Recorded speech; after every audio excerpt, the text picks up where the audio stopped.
Everyone, hope everything is going well.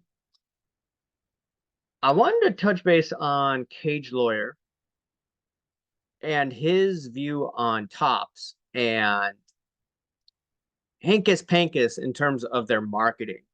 Now, I'm going to play this from my phone. There's going to be a lag of what you see on the screen versus what you hear. So just FYI.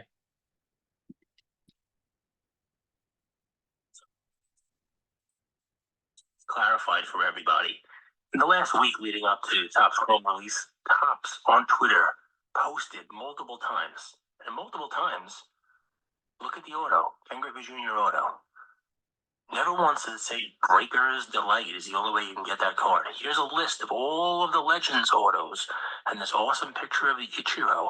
Does it say anywhere that this was a Breaker's Delight only product? Yeah, this is July 16th. Here you go. We're announcing the Griffey auto, posted by Topps on July 15th. Here's the Koufax, posted by Topps, telling you that it's in there. July 12th, does it say anything? But here's the most egregious one. Here it is, releasing this week, 2024 Topps Chrome, and they tell you specifically, hobby. Look right there, hobby, $199, hobby box. And they show you the card, Griffey, which you can't get in a hobby box. That's misleading. You gotta do better than that. That's the whole point. All right. So you heard what Cage Lawyer had to say. And he was really peeved this week. I haven't seen him peeved at the industry like this in quite a long time. He used to go after me regarding boxes and loaded boxes and all that stuff. And now I wanted to look at the fact, or not look at the fact, I wanted to look at Mama Breaks. Let's take a look at Mama Breaks because he had in his story that, hey, his son would prefer to break with Mama Breaks because what? She could get the better hits. I mean, just take a look at some of these cards that you could get through the Breaker's Delight. But if you look at what Topps is promoting through their marketing, it's a bit sleazy because you can't really get some of these cards through typical hobby box. Mama Breaks has a hot hand.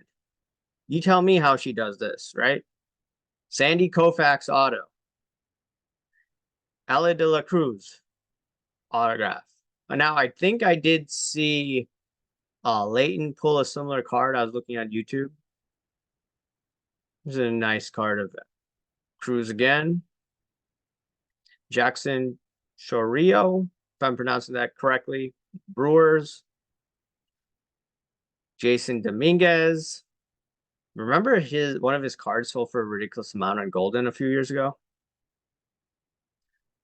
Shota.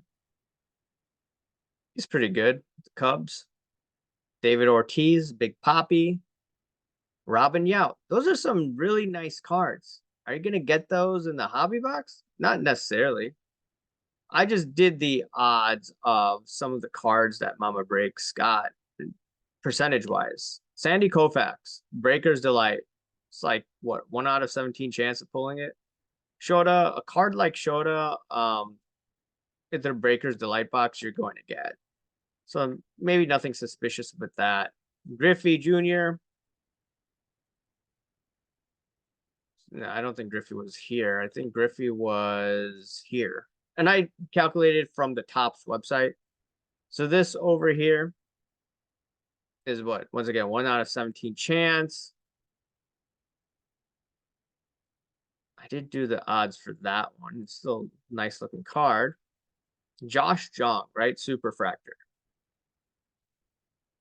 So it's saying that there's a 0.001% chance of pulling that card through Breaker's Delight. Through a hobby box, it's even crazier. I think it's like a 1 out of 35,000 chance.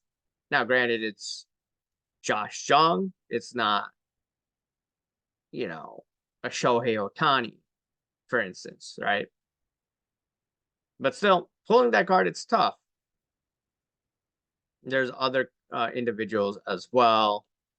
Langford, hobby box chance of getting that is 0.02%.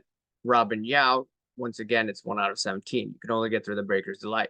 Now, the Breaker's Delight, you have to pay $500 for about. secondary market from what I checked the other day. Someone could correct me if I'm wrong.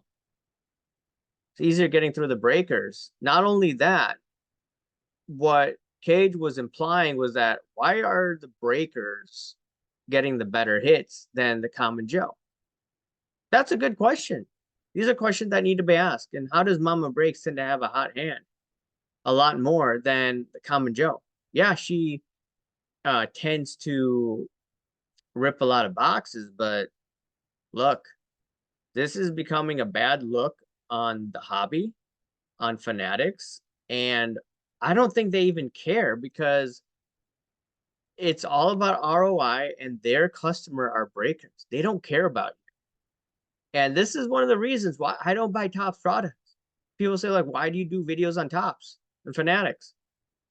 Well, I have a voice and I'm not sponsored by anyone, so I could speak up, and then other bigger channels can shout it out as well.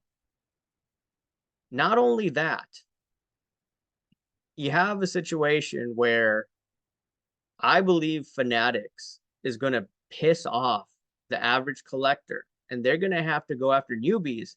And with newbies, you could totally manipulate them. I remember a few years ago, I did a video where an individual asked me, nice guy. He said, like, hey, what do you think about these sports cards on the Fanatics website? I looked at them and I'm like, hey, look, these are 10x compared to what they sell on eBay. This is a ripoff. I did a video. I think a few other people talked about it, and then Josh Luber decided to uh, change things up on the website. But Fanatics, they have a huge mailing list and they rely on people that are naive. That's why it's important for everyone who's not sponsored, who doesn't have a conflict of interest, speak up, even if you have a smaller channel. But yeah, it's just a joke. And, Mama Breaks keeps on getting the hits. You tell me how that's done. Anyways, let me know your thoughts and I'll talk to you later. See you. Bye.